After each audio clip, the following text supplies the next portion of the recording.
Everyone, welcome back to the next video. In this video I will show you how to repeat a texture for a particular mesh in ThreeJS. So let's get started.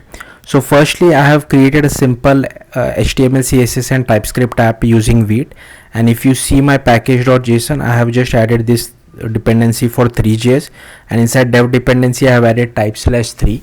Then inside index.html I have added this canvas element of position fixed, top left 0, outline none, and inside I have just reference our TypeScript file over here.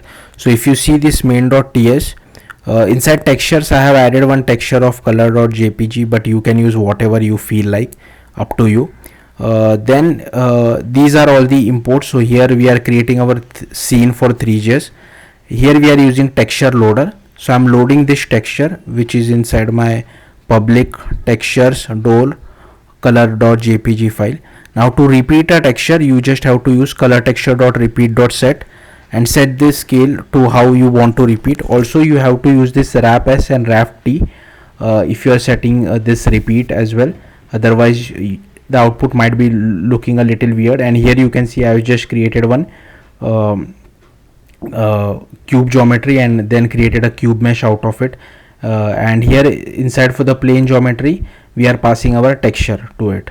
And here I have just created one plane mesh, added it to our scene. Then I have created our camera as well.